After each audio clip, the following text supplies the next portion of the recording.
Bagaimana bisa dianggap diam sedang kita belum bicara? Bicaralah yang lantang, jangan hanya diam.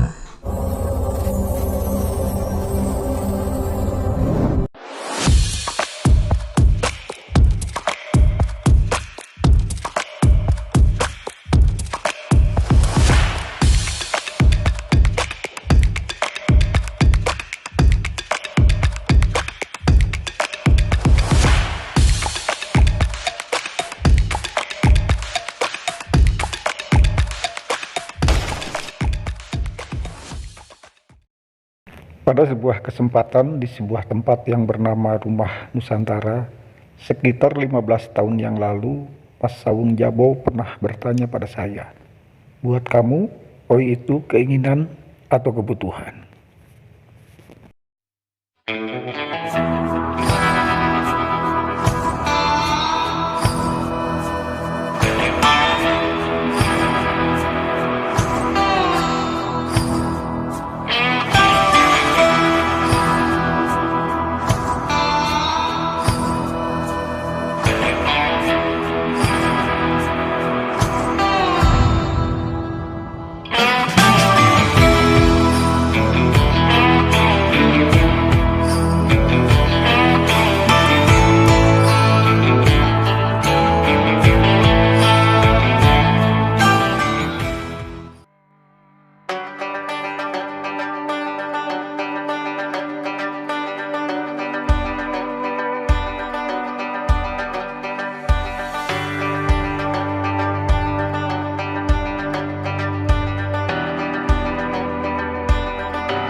Oi, apa kabar?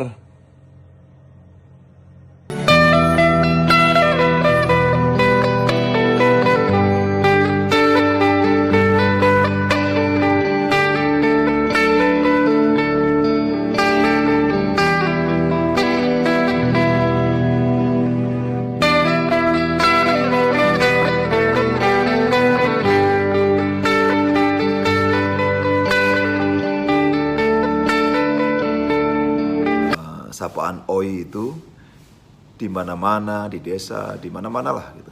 Selalu ada. Orang yang berjauhan jaraknya manggil Oi gitu. Teman Oi, di pedalaman Oi, di perkotaan Oi. Bahkan sampai di seberang lautan, negara-negara manapun saya yakin bahwa sapaan itu ada gitu. Dan itu yang merekatkan.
Periode 2005 saya sempat berselisih paham dengan seorang kawan sesama anggota OI ketika saya berseloroh dengan mengatakan ada pembodohan di OI.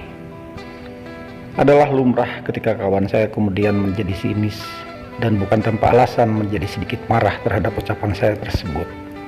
Karena sebagai anggota OI merasa mempunyai kewajiban moral untuk menjaga nama baik serta membela OI itu sendiri. Dengan tetap diselingi ngopi, lalu saya pun menjelaskan alasan dari perkataan saya tersebut. Karena bukan tanpa alasan juga kenapa saya berani-beraninya mengatakan begitu.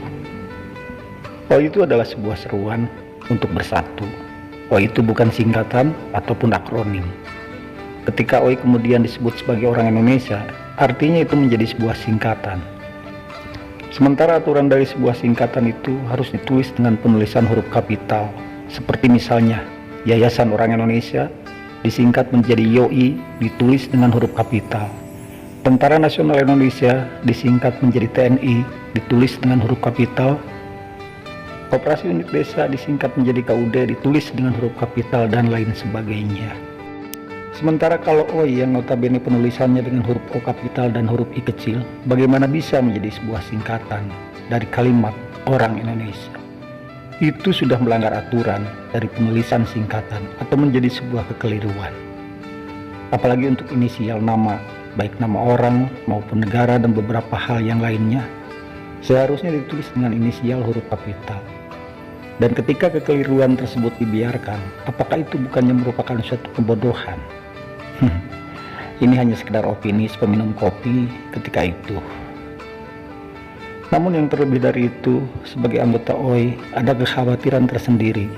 Manakala OI disebut sebagai orang Indonesia, kekhawatiran itu adalah pada akhirnya nanti jika hal tersebut menjadi sebuah hal yang dibiarkan menjadi begitu, saya khawatir siapapun yang merasa sebagai fans Bang Iwan Fals dan merasa sebagai warga negara Indonesia akan merasa menjadi seorang OI.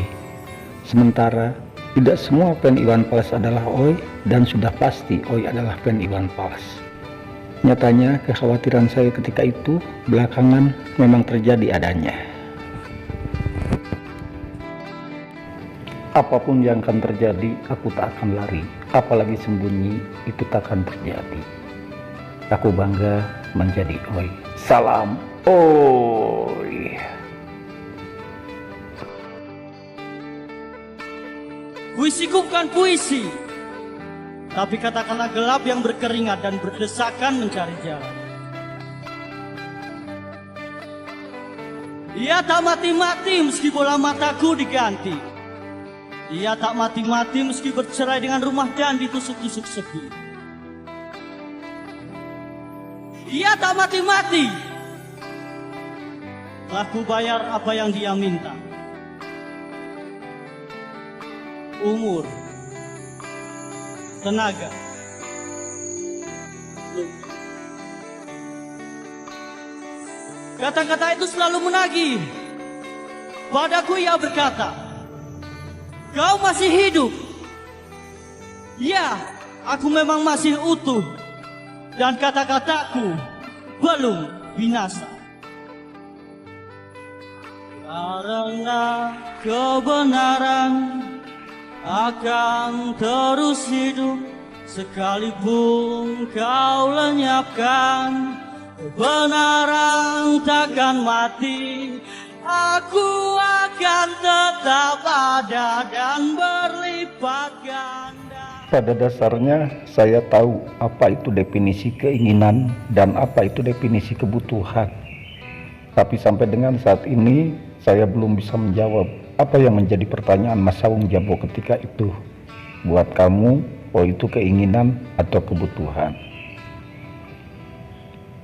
Saya hanya tahu keinginan adalah sumber penderitaan.